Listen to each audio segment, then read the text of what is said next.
하루 10분 디지털 경제 뉴스 디지털투데이 데일리픽입니다. 애플이 지문인식 센서인 터치 아이디를 다시 도입하는 대신 안면인식 기술인 페이스 아이디를 아이폰 13에 한층 발전시켜 적용할 것으로 보입니다. IT 소식통인 프론트페이지 테크는 오는 9월 출시할 아이폰 13 시리즈에 터치 아이디 센서가 탑재되지 않거나 일부 기종에 제한할 가능성이 있다고 전망했습니다. 애플은 2017년 아이폰 X 출시부터 생체인식 보안 기능을 페이스 아이디로 통일해왔습니다. 그러나 코로나19 확산에 따라 마스크 착용이 보편화되자 페이스 아이디만으로 안면 인식이 어려운 상황이 발생했습니다.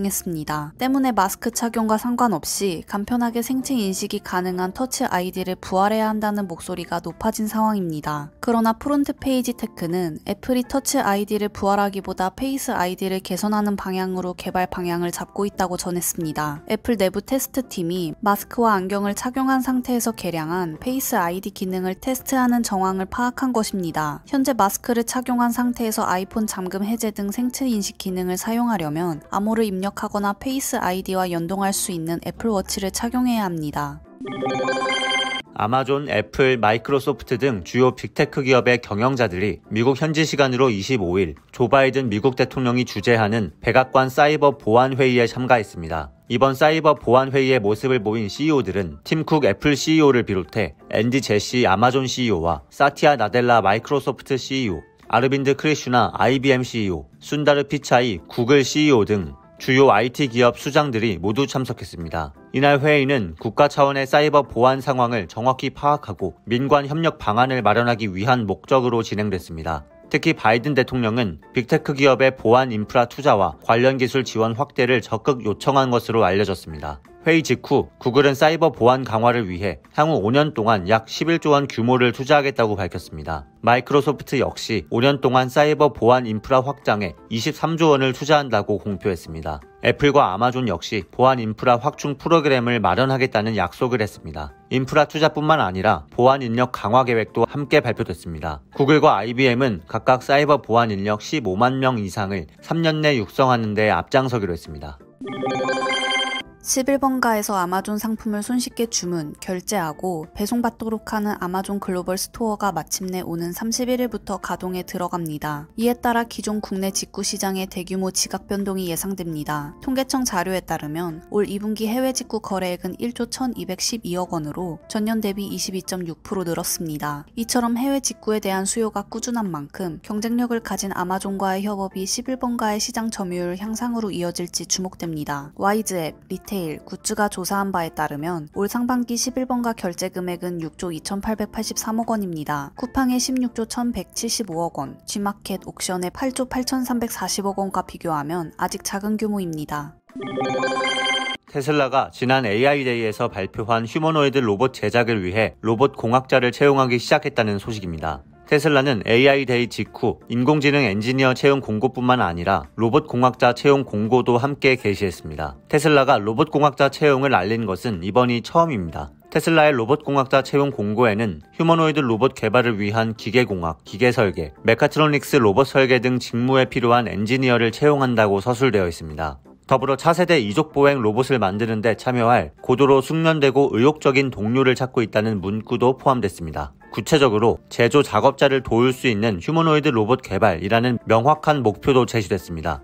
이는 테슬라가 단순한 실험용 AI 로봇을 개발하는 것이 아닌 전기차 제조 작업에 투입할 수 있는 다기능, 다목적 로봇 개발을 시도하고 있다는 것을 의미합니다. 일론 머스크 테슬라 최고 경영자는 테슬라 AI 기술을 활용한 휴머노이드 로봇을 이르면 내년 중에 첫 시제품으로 제작할 것이라고 말했습니다.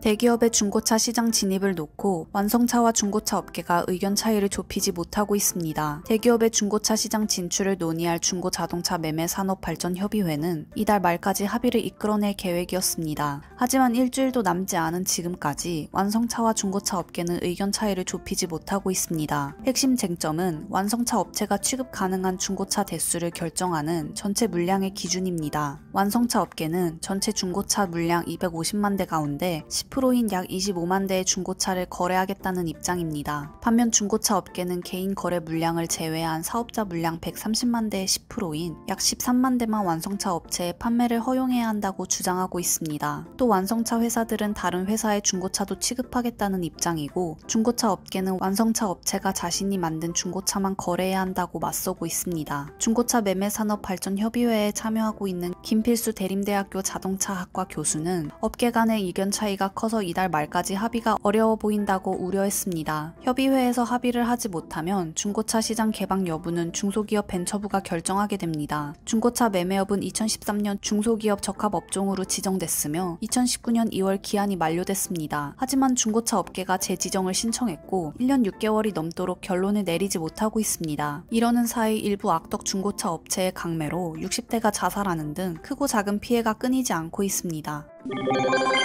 코로나19 여파로 지난해 낮아진 기준금리가 0.5%에서 0.75%로 인상됐습니다. 한국은행 금융통화위원회는 26일 통화정책 방향회의에서 현재 연 0.5%인 기준금리를 0.75%로 0.25%포인트 인상하기로 결정했습니다. 기준금리 변경은 1년 3개월 만입니다. 금융통화위원회의 기준금리 인상 의결은 2018년 11월 이후 2년 9개월 만에 처음입니다. 기준금리 인하 흐름이 인상으로 돌아선 것입니다. 금통위의 기준금리 인상은 올해 상반기부터 예견되어 왔습니다. 가계대출의 증가, 물가 상승 우려 등으로 기준금리를 올려야 한다는 지적이 있었기 때문입니다. 이주열 한은 총재도 5월부터 수차례 금리 인상 논의의 필요성을 언급했습니다. 당초 기준금리 인하는 6월에서 7월로 예상됐지만 국내 코로나19 4차 유행의 여파로 미뤄졌습니다. 이번 인상은 코로나19 4차 유행이 더 이상 악화되지 않고 있으며 가계부채 대책을 위해 더 이상 기준금리 인상을 미루기 어렵다는 시각에서 이뤄진 것으로 해석됩니다. 미국 존슨앤존슨이 제약부문 자회사 얀센이 개발한 코로나19 부스터샷을 맞으면 항체 수준이 크게 높아진다고 밝혔습니다. 존슨앤존슨에 따르면 초기 임상시험 결과 얀센 백신을 접종한 지 6개월 지난 참가자들에게 두 번째 백신을 투여한 결과 이들의 항체 수준이 최초 접종 4주 뒤와 비교해 9배 높아졌다고 전했습니다. 1회 투여만으로 접종이 완료되는 얀센 백신은 두 번째 접종이 부스터샷이 됩니다. 존슨앤존슨은 미 식품의약국에 이번 임상시험 데이터를 제출할 예정이라고 현지 외신이 전했습니다. 식품의약국은 앞서 제출된 화이자, 바이오엔테크와 모더나 백신 부스터샷 연구 결과를 검토 중입니다. 얀센 백신은 최근 조 바이든 행정부가 발표한 부스터샷 접종 계획에 포함되지 않았으나 이번 임상시험 결과에 따라 이르면 9월 초부터 화이자, 바이오엔테크, 모더나와 함께 추가 접종을 시작할 수 있을 것으로 회사 측은 기대하고 있습니다. 전 국민의 약 88%가 1인당 25만원씩 받는 코로나 상생 국민지원금 지급이 추석 전에 시작됩니다. 자영업자가 주된 대상인 소상공인 희망회복자금은 지난 17일부터 지급이 시작됐습니다. 상생 국민지원금은 기본적으로 가구 소득 하위 80% 이하인 가구의 구성원이 대상입니다. 단 1인 가구와 맞벌이 가구에는 특례 기준이 적용돼 전 국민의 약 88%가 받습니다. 소득은 지난 6월분 가구별 건강보험료 본인부담금 합산액으로 따집니다. 4인 가구 기준으로 직장가입자는 30만 8,300원 이하, 지역가입자는 34만 2천원 이하면 지원금을 받을 수 있습니다. 맞벌이 가구는 가구원이 1명 더 있는 것으로 계산해 지급 여부를 따집니다. 예를 들어 4인 맞벌이 가구의 직장 가입자 건보료 기준은 5인 호벌이 가구의 기준과 같은 38만 200원 이하입니다. 지역가입자는 42만 300원입니다. 1인 가구는 연소득 5천만원 이하에 지급합니다. 건강보험료 본인 부담금 기준으로 보면 직장가입자 14만 3,900원 이하, 지역가입자 13만 6,300원 이하면 받을 수 있습니다. 행복한 하루 디지털투데이였습니다.